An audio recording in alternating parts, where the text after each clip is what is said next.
Hello everyone. Last video में अपन चर्चा कर रहे थे गुर्जर प्रतिहार के बारे में। गुर्जर प्रतिहार को अपन आगे कंटिन्यू करते हैं।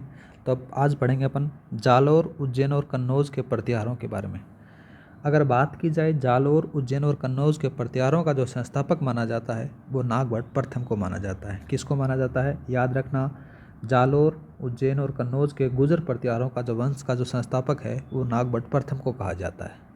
और आगे बात की जाए तो ग्वालियर की प्रशस्ति है उसमें मलेच्छों का नाशक और नारायण नागभट्ट प्रथम को कहा गया है। क्यों कहा गया है उन्हीं के बारे में बात करें तो दक्षिण पश्चिम के अरब आक्रमणों को विफल करने के कारण ग्वालियर की प्रशस्ति है जिसमें से मलेच्छों का नाशक और नारायण इनको कहा गया है नागभट्ट प्रथम को। गाइज आगे चर्चा करते हैं। नागभट्ट प्रथम था वो एक दरबार लगाता था, उस दरबार का नाम था नागावलोक।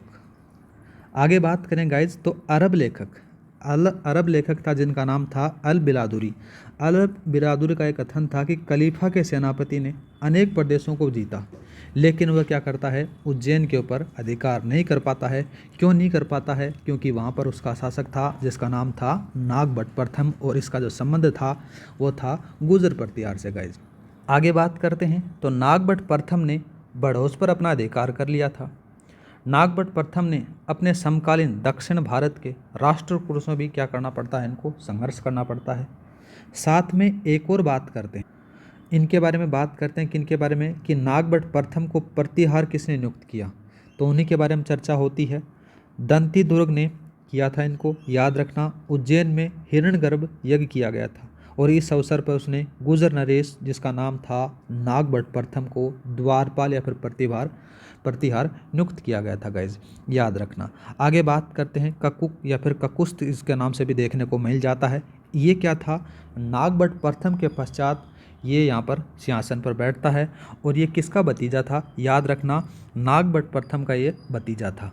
आगे बात करते हैं देवराज के बारे में। देवराज कौन था, देवराज भी गुर्जर प्रतिहार का एक राजा था जो ककुक की मृत्यु के बाद में यहाँ पर सिंहासन पर बैठता है। गाइज आगे चर्चा करते हैं वत्सराज के बारे में। सबसे ज़्यादा क्वेश्चन इसी के बारे में पूछे जाते हैं। वत्सराज का जो टाइम पीरियड बताया जाता है 783 से लेकर 795 ईस्वी का शासनकाल बताया जाता है। मैन रूप से अगर बात की जाए तो वत्सराज को ही गुर्जर प्रतिहार वंश का वास्तविक संस्थापक माना जाता है। और बात की जाए वत्सराज के बारे में तो वत्सराज को क्या कहते हैं, देखो, हरिवंश पुराण के लेखक जिनसेन इनके समकालीन माने जाते हैं। किन के समकालीन माने जाते हैं गाइज, वत्सराज के समकालीन माने जाते हैं। आगे आता है कि ग्रंथ का नाम जिसका नाम था कुवल्लेमाला, जो उद्यतन सूरी द्वारा लिखा गया था। कहाँ पर लिखा गया था, याद रखना, जालौर भीनमार में लिखा गया था। सबसे ज़्यादा बार बार पूछा जाता है। उद्यतन सूरी का ग्रंथ है कुवल्लेमाला। गाइज याद रखना कहाँ से लिखा गया था, जालौर भीनमाल से लिखा गया था। इसके बारे में और बात करें तो ये 18 देसी भाषाओं में लिखा गया था। कौन सा कुवल्लेमाला था, इसके अंदर से 18 देसी भाषाओं का उल्लेख देखने को मिल जाता है। आगे चर्चा करते हैं त्रिपक्षीय समझौते या फिर त्रिपक्षीय संघर्ष के बारे में। इसमें से क्या होता है कि कन्नौज को प्राप्त करने के लिए पूर्व की तरफ से बंगाल से पाल आते हैं और दक्षिण के राष्ट्रकूट और उत्तर पश्चिम की तरफ से उज्जैन के प्रतिहारों के मध्य एक संघर्ष होता है। उस संघर्ष का नाम दिया गया था त्रिपक्षीय संघर्ष, याद रखना। आगे बात करते हैं त्रिपक्षीय संघर्ष की जो शुरुआत होती है उसमें गुर्जर प्रतिहार नरेश वत्सराज ने की थी। किसने की थी, त्रिपक्षीय संघर्ष की जो शुरुआत होती है वो गुर्जर प्रतिहार जिनका नाम आता है नरेश वत्सराज ने की थी। आगे चर्चा करते हैं गाइज, वत्सराज ने कन्नौज का एक शासक था इंद्रायुध को हराया था। याद रखना कहाँ का शासक था, कन्नौज के शासक था जिसका नाम था इंद्रायुध को किसने हराया, वत्सराज ने हराया। आगे बात करें तो वत्सराज ने पाल नरेश धर्मपाल को पराजित किया। किसको पराजित किया, पाल का नरेश था जिसका नाम था धर्मपाल, इसको ये हरा देते हैं। लेकिन राष्ट्रकूट नरेश ध्रुव से उनको हार का सामना करना पड़ता है। किनको, वत्सराज को। आगे चर्चा करते हैं नागभट्ट सेकंड के बारे में। नागभट्ट सेकंड के बारे में जब चर्चा होती है तो इनका जो शासनकाल माना जाता है 795 से लेकर 833 ईस्वी इनका शासनकाल माना जाता है। गाइज तो जो नागभट्ट सेकंड था ना, नागभट्ट सेकंड का भी दरबार का नाम था, नाम याद रखना, नागावलोक। ठीक है।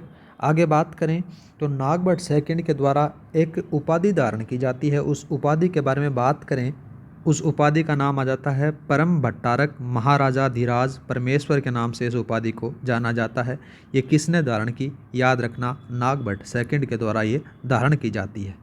आगे बात करें तो नागभट्ट सेकंड था, उसने अपनी राजधानी कन्नौज को बनाया। पहले इसने कन्नौज को जीता, जीतने के बाद में ये यहाँ पर ये कन्नौज में अपनी राजधानी बना लेता है। इनके शासनकाल में बात करें तो इनके शासनकाल के अंदर से दक्षिण भारत के राष्ट्रकूट नरेश गोविंद थर्ड ने क्या किया? नागभट्ट सेकंड के ऊपर आक्रमण करता है और नागभट्ट सेकंड को ये हरा देता है। कौन हरवाता है? गोविंद थर्ड, ये इसको हराता है गाइज। आगे बात करें तो गोविंद राज था वो नरेश नागभट्ट सेकंड का क्या था गाइज? सामंत हुआ करता था और इसी ने इसको हरा दिया। आगे बात करें तो गोविंद राज था ना, गोविंद राज का एक अन्य नाम भी आपको देखने को मिल जाता है, गुवक फर्स्ट। आपको एग्जामिनर क्या पूछेगा? आपको एग्जामिनर ये पूछेगा कि नागभट्ट सेकंड को किसने पराजित किया, तो आपको गोविंद राज नाम नहीं देगा, वहाँ पर देगा आपको गुवक फर्स्ट के द्वारा इसको पराजित किया जाता है। आगे बात करें तो गुवक फर्स्ट या फिर गोविंद राज ने सुल्तान बेग के वारिस को भी हराया था गाइज। आगे बात होती है गोविंद राज थर्ड या फिर गोविंद थर्ड ने बंगाल के पाल नरेश जिसका नाम आ जाता है धर्मपाल को भी हराया था। ठीक है, आगे नाम आता है खुमान रासो का। खुमान रासो से पता चलता है क्या कि गोहिल वंश के राजा खुमान ने मुसलमानों के विरुद्ध क्या किया था? युद्ध किया था। ये किसमें पता चलता है? खुमान रासो से पता चलता है कि गोहिल वंश के शासक थे जिसका नाम था खुमान ने, उनने मुसलमानों के विरुद्ध युद्ध किया था। आगे बात करें तो खुमान भी क्या था? नागभट्ट सेकंड का सामंत हुआ करता था। तो दो सामंतों का नाम याद रखना, कौन कौन से? गोविंद फर्स्ट था, ठीक है, और दूसरा नाम आ जाता है खुमान। ये दोनों के दोनों क्या थे? नागभट्ट सेकंड के सामंत हुआ करते थे गाइज। आगे बात करें तो इसी के साथ में जो त्रिपक्षीय संघर्ष था उसमें से गुर्जर प्रतिहारों की जीत हो जाती है। आज के लिए इतना ही, मिलते हैं नेक्स्ट क्लास में रामभद्र के साथ में, जिनका शासनकाल माना जाता है 833 से लेकर 836, जो मिहिर भोज प्रथम के पिता माने जाते हैं। आज के लिए इतना ही, जय हिंद, जय भारत।